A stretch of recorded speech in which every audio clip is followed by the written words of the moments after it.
oli mukyala baawo bakola mu taxi ali supposed okubira n'emmotoka eyiye naye alimedde nnyo mu taxi simanyi waayo lwaki akolera abalala you have oli mukyala ne baawo amusinga taxi but eri best ono mukyala noti nti omwami abaami abali wano tigogivuga naye oli mukyala baawo must be working in either taxi transport taxi bwetyo bwoba oli nyambaako oba olinga baawo nga alina taxi kendi ali mu taxi omulugwala yafunye omulimu ennaku kati 3 emabega. Please mungambire bw'anaawulira ekitaxi kye balanga nga bakitunda akyesimbemu akyesimbemu mukama nyambire keni kafaayo sente mmeka ze bagenda okugamba naye ekigambo kibeere kimu mumpe emmotoka eno nja basasula.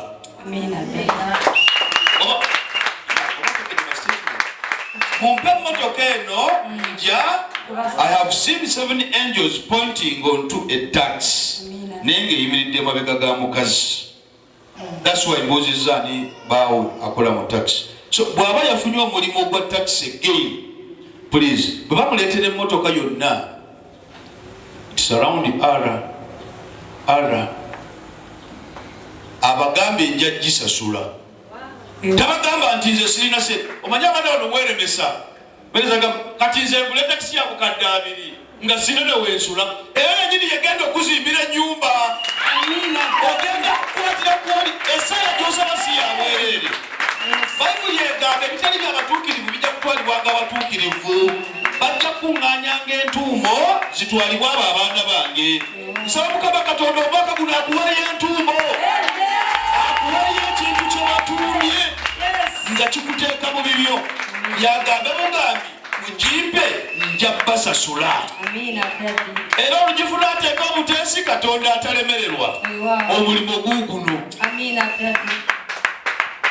Agaka nja kuba ebintu nga bitambula ojja birabanga bitambula. You should move towards being an employer.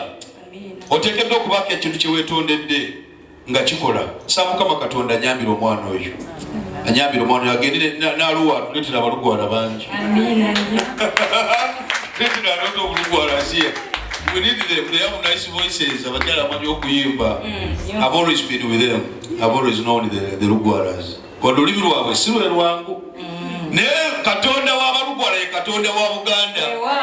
Ye Katonda wa Nkole. Ye Katonda wa Tibuhabulwa. So he remains the same God. Ye Katonda wa Beki. So he remains the same God. Amina.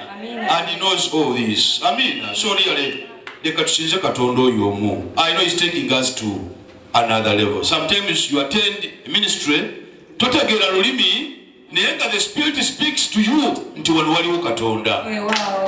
The Spirit speaks nti amazima waliwo Katonda. Tewetaaga kusobola kutegeera lulimi okutegeera nti waliwo Katonda. No. The presence matters. The presence matters. Amina. Nsaba Mukama Katonda basanyusize abooluganda. Leka nsome kyawandiikibwa kino. Tugende kusabira mu kyawandiikibwa kino for some few minutes. Abalina Bayibuli mumbigulireko Matayo 9 olunyi lwa 18. Atuseewo, please get me that scripture. Bwe yalinga akyabagamba ebigambo ebyo ne wajja omwami omu there came a ruler n'amusinza n'agamba and knelt before him and said, muwala wange kaakano afudde, my daughter has just died, naye jangu omuteekeko omukono, come and put your hand on her and she will live. Jangu omuteekeko omukono anaakola ki? Muwala wange yakafa, has just died. Hit Etinuk has just died. Najangu okole ki? Njagala ki?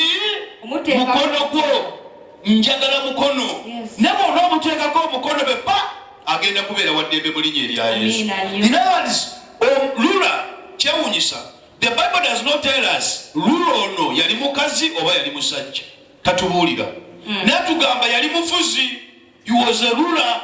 Kati Lula yajja n'agamba Yesu, omanyi omwana wange afudde nekati kwa mwaka fananyi Lula yali badde jagamba Yesu nga Lula talina mpisa nnungi eza Yesu zayetaaga. Ekitegeeza omusajja ono yali yeeyisa bulungi ate ne Yesu ng'akimanyi nti omusajja ono akola ki yeeyisa bulungi nti bw'anaaba amuyise ajja kgenda. Kituyigiriza kimu nti ne bw'obeera mu position eyenkanawa weetaaga okukkakkana weetaaga okwetowaaza Katonda alyoka akuwulire.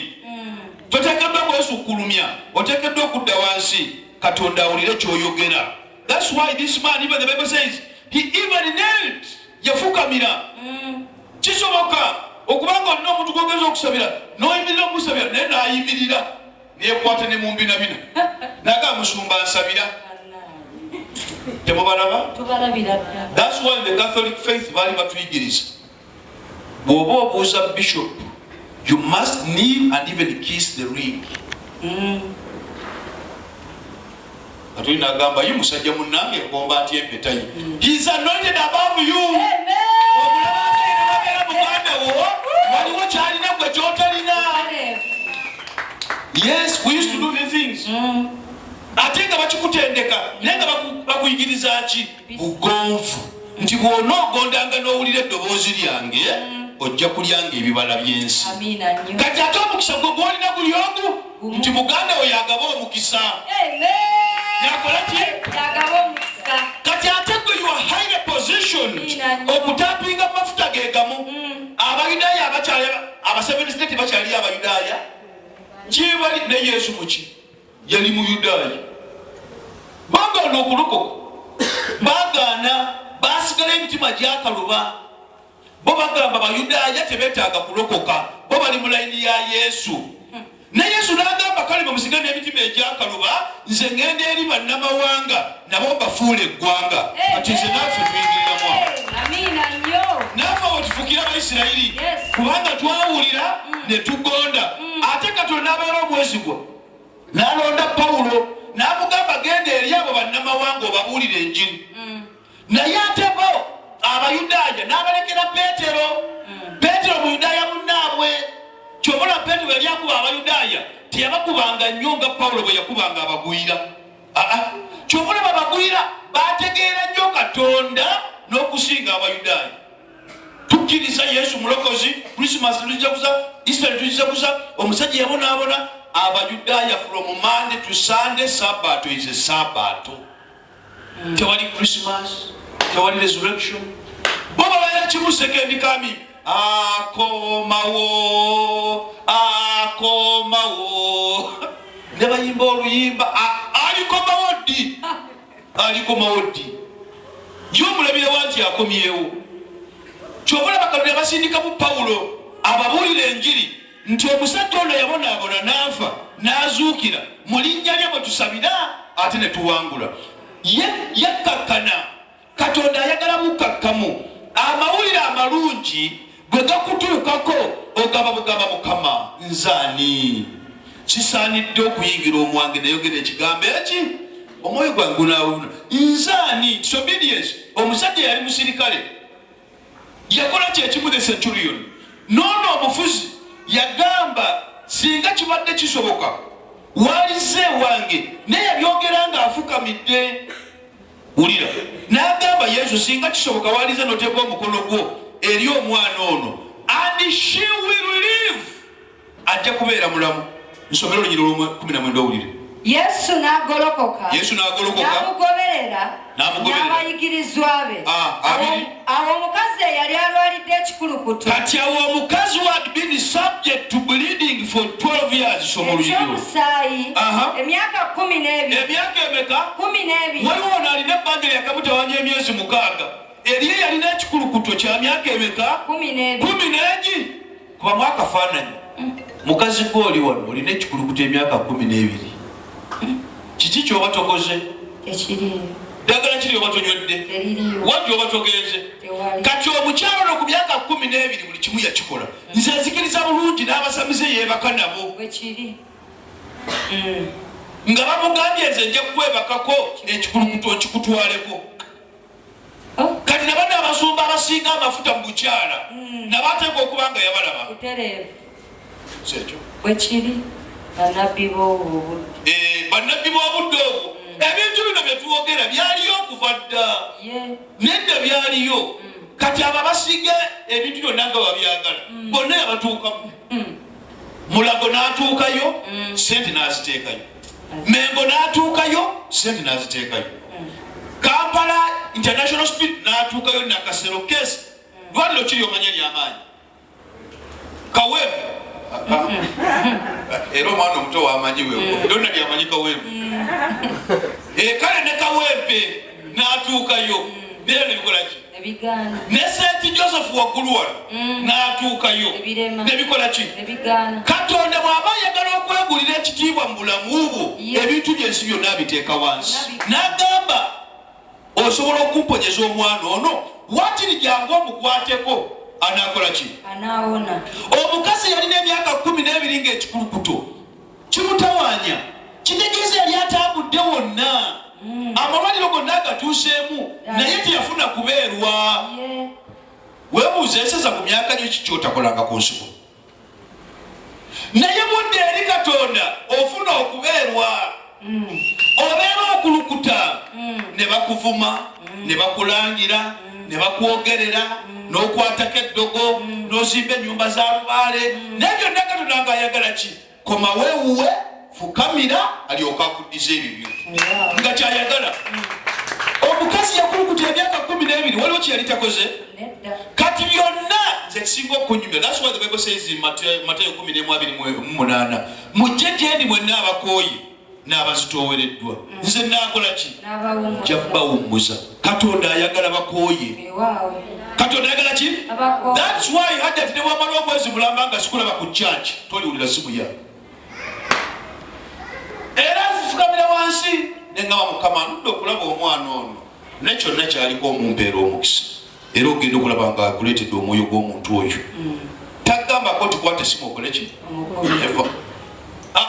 alina amaanyi yeesobola akikubye omulimu agufunye esente azifunye kati gwe okumukubira esimu ajja kugamba omweguya nze Katonda wange afukamirira omwana w'omuntu Julius nfa aga Katonda that's why Sara yange sigijajamya no tebakulimbanga nti mala gajja nekasuka esaala enjiku wapi era nemonyisala nga tuli mukuba abantu manya bagamba kati okwogera naawe yo Sara yawedde I don't just give up my prayer. Katonda wange si wakujajamya nze nina omusajja gwe nalaba I had a hole yakitwala by the word it was a word naye nga ntambudde ate nga nteeseyo sente nkugambe nakwata obukadde 8 nengende ew'omusumba omu nemutekwe nangamba gwe genda ogenda kuloota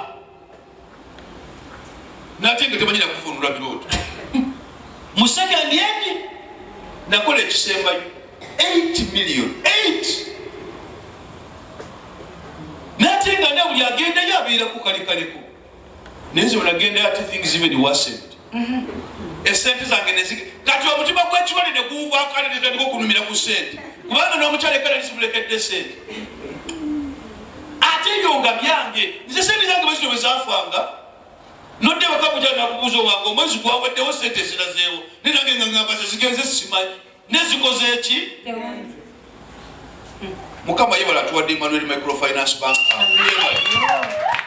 yebala ebintu bino byonna nze nina weebijja Mama Siri nina weempise manyi gye kitegeeza okukwata obukadde 10 ne bufa nga tuguze wadde soda I know naye ate manyi gye kitegeeza okutereka nusu 10,000 omwaka n'ofuna emitwalo 5 n'otandika omudaala ekyo nkimanyi ekyo nkimanyi era oli bw'aba akyali musibe binaabirabanga kituuzo ogenda kulaba ate asinga okikola wabweru akitegedde naye omwana abeera munda from the pure anointing nga ye takifuddeeko ate nga bamusumba nze obwavu bukola ki kati gwokyalina mwavu n'okusinga emmesi y'omukalisa kubanga mbuuza omwoyo how am I going to manifest this ono ngenda muyamba atya okuva mu kino Mukama leka ensimbi ze zegatte n'ezizo amazima that's the point ogende kula mu mwaka ogu n'abye mwaka ogu this is a year of good news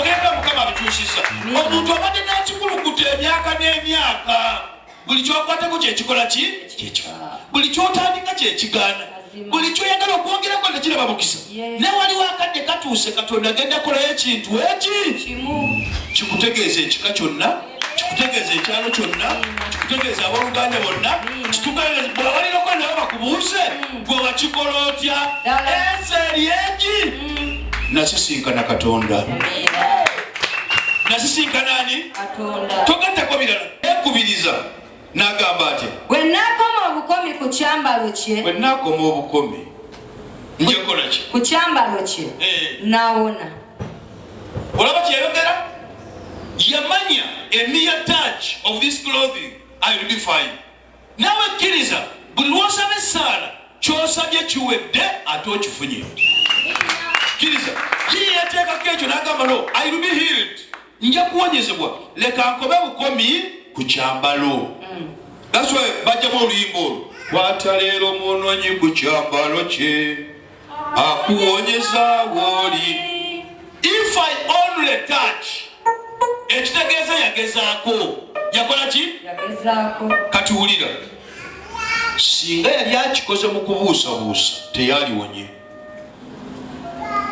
teyaliwonye naye yakikola n'okukkiriza nti katonda tasuubiza n'atakola ekyo ekikola bwatyo singa nkwata ku munagiro nja kuwona. Let me tell you, mu bulamu you need to take a risk. Gambe risk.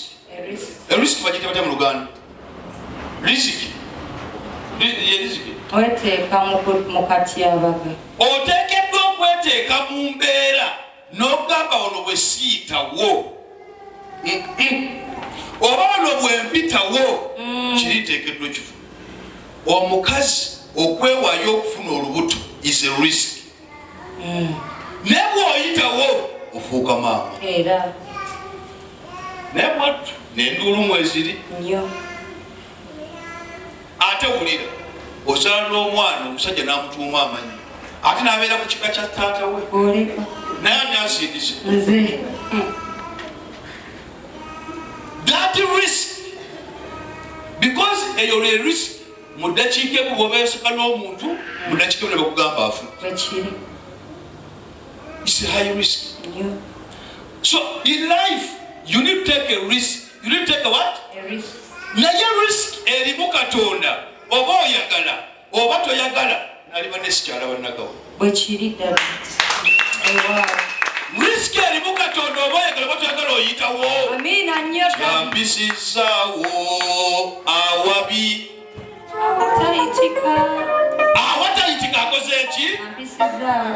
Leka nkubuulire waliwo Katonda wakubeerawo n'akulaga nti abadde Katonda abadde yeye. Naye okwata bukwasi risk enoga Mukama kati eno yeggwe eno yani Katonda abooluganda akuyisaawo. Weesibabire n'ogamba Mukama omwaka guno leka neesibeezi guteekeddwa okugwako nga nina buloti. Amiina.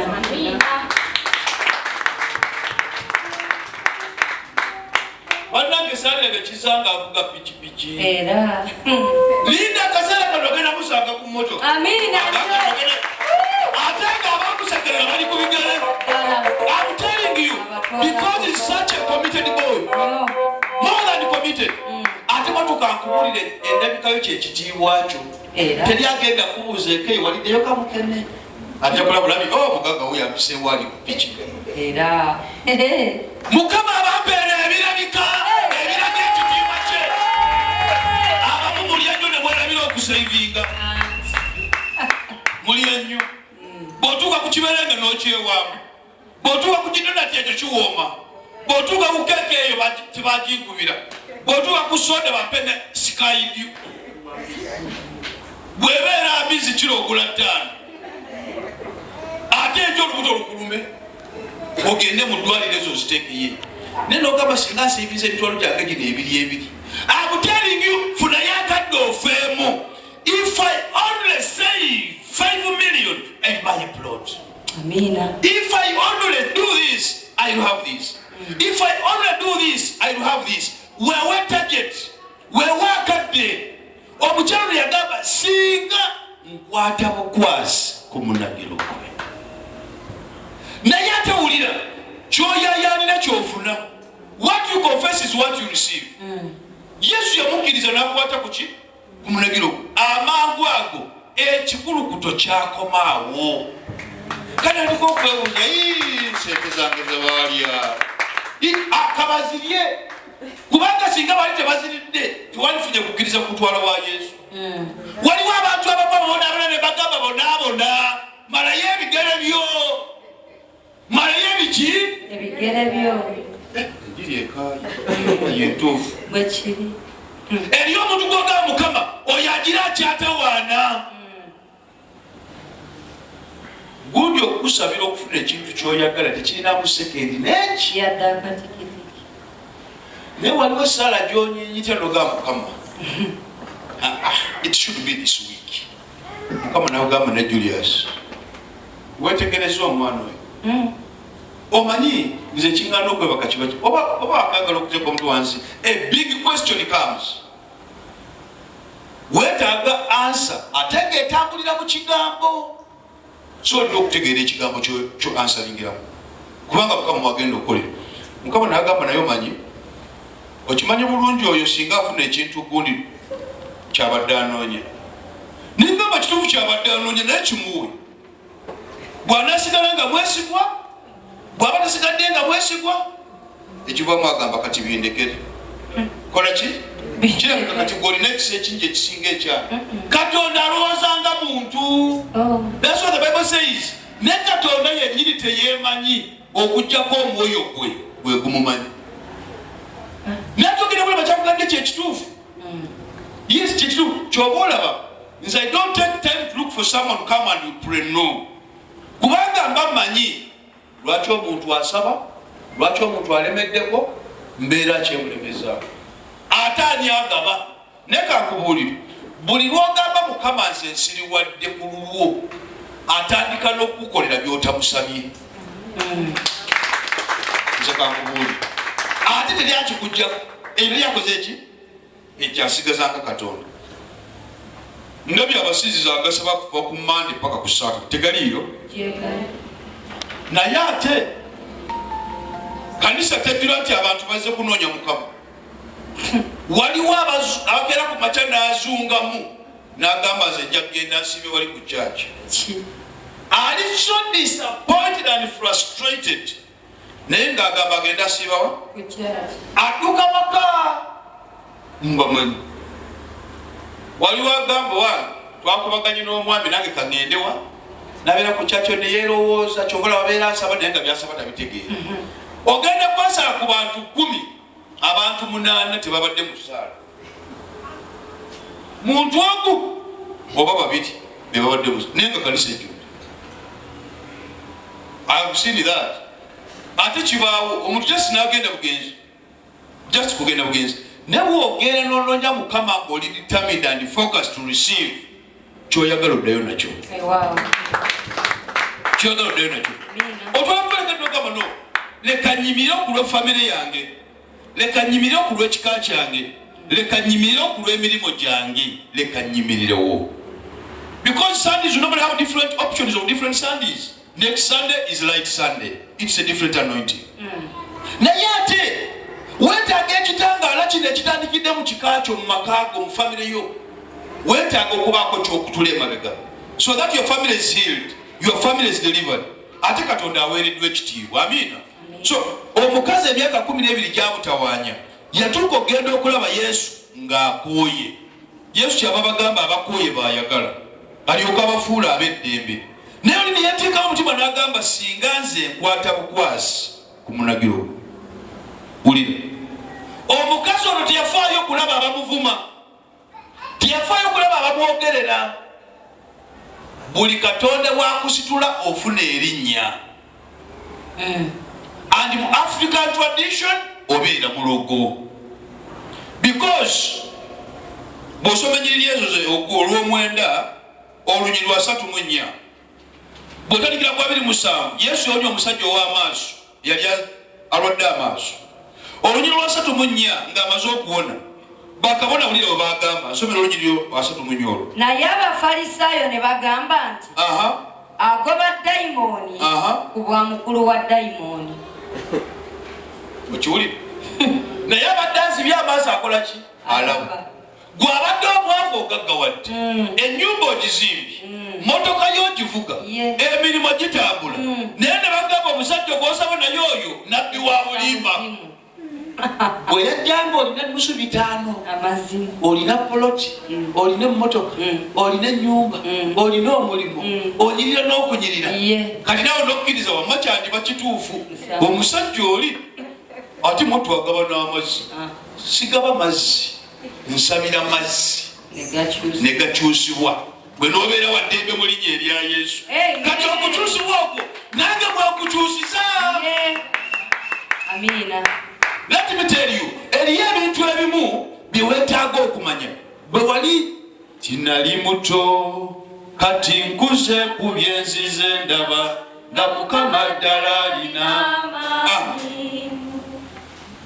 Bwe nali nkyali bubi Katonda yali Katonda. Bwe nfunyire Katonda afuuse musango. Nkubireko ne bw'olizimba kalina ng'ekoma mubire erikoma weegwe nze kankubireko Katonda takuwulika nga tuyimiridde ku kigambo kye asobola okulozaayo obulozi buno omuntu buno bwagaba buno butono nnyo ku binene byalina naye ne bwe kirima kyenkanawa Katonda akukomyawo n'akuvunnamya gamba oyo kyobola abaana ababeera n'amagwa agatabavaamu n'abeera n'ekirwadde nga tekiwona nenga amazima in the spirit kyabona dda naye okujjako singa kiwonera ddala oyo togenda mulamu. Katonda yagamba Pawulo nkuleseemu eriggwa kubanga ekisa kyange weekiri togenda kufa ne beeraawo beeraawo togenda kufa n'ekizibu kiri kimu akumanyi bulungi endyayo n'enfulumaayo akumanyi bulungi bw'obeera obulungi akumanyi bulungi akumanyi naso ebintu ebimwolire bwaŋŋamba tikintwalira budde nze kasitankebera mu mwoyo Mukama naŋŋamba there is a tick sigadde mbasagalamu gensi ejjudde abantu abalina efutwa ne bw'onogula akapooti ko bagenda kwogerera bw'onookoga bajja kugamba oli wa siriimu bw'onoogejja omira bidagala bw'onooyeruka olinga musambwa bw'onoddugala olinga sitaani kati who are you? Weetooloddwa abantu abatategeerekeka and this is the nature. Akamuli ka rose kabeera mu maggwa ne buli omu kasinga okwagala. Waliwo atagala akamuli ka rose? Naye kakulira wa? Mu maggwa. Oli mu maggwa oteekeddwa okunoonya amaggwa nga beeramu ntya ate n'enkola ekiweesa Katonda wange ekitiibwa. Never diverted by negative minded people. Many people are so pessimistic. Ojjafuna ekirungi osaba saalayo oli ali mu kuzunga alowooza akola nnyo. At the end of the day osobola n'okutandika okumuwa alyoka agambe gwe oli mulogo oli mubbi omulaba otomulaba nga ne bwe yeekola abo bamalaaya beetunda namusanga wali ku kekke owange gwe yansanga ku kekke gwe wali olagawa kubanga esituiti yakwetunda gwe wali luddawo inewe nawe wali ku kekke naye lwakuba gwe tebakugula ku olwo ne bagula mu nsi kati obanga gwe ne bakugula ekirooto ng'avuddeyo there must be some correlation somewhere. Guli na bulabe ku mudaala gw'embisi guwabaddewa itukundi wabadde okyali awo ng'oyagala kuweereza akasere nawe oguleyo kwota nate nze nenzijanga nina ezigula naye nze olwavuddeyo ne bakuweereza nawe kwota n'ogigula because obadde ku mudaala wandabye oti. Always mind about your character nga toneba kulowooza ku y'omulala kyekisuula abaana abalokole tulowooza nnyo ku balala nga tetunaba kwerowoozaako n'olaba olinga bwali omulimba n'olaba oli bwasuubiza ebitatuukirizika n'olaba olinga bwali omubbi n'olaba olinga bwali n'olaba ebizibu by'oli ne weerabira ggwe ebibyo.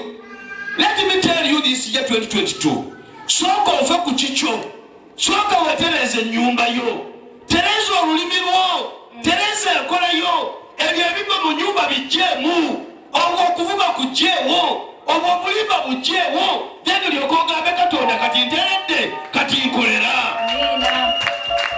Soka weerongoose, soka wetereze, tolaba kizibu kya munno nga tolaba kikyo, owange leka akuggyemu akayinja kakugudde mu liiso, ate n'eriro lyennyini lirimu okuyinja sina kayinja. Soka otereze wuwo, amazima amatuufu ogenda kulaba ebintu ebirungi nga bikugwira bugwizi. Omukyala ku myaka 12 ekikulukuno kyali takoze nothing. Ne bwe yagamba kati ebyensi byonna mbikooye kanoonye Katonda. I'm telling you, yakwata bukwasi ku munagiro gwe, abooluganda obulamu ne bukyuka.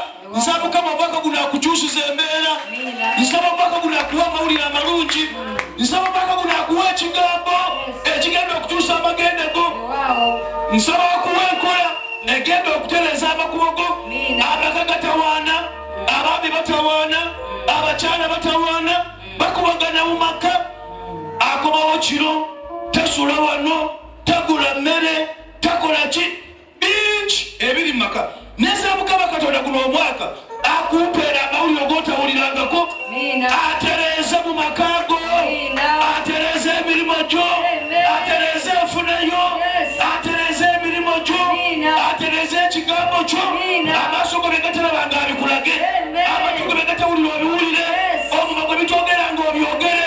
Omwaka 2022 gubeere mwaka gw'amawulire malungi g'amayi Mukama.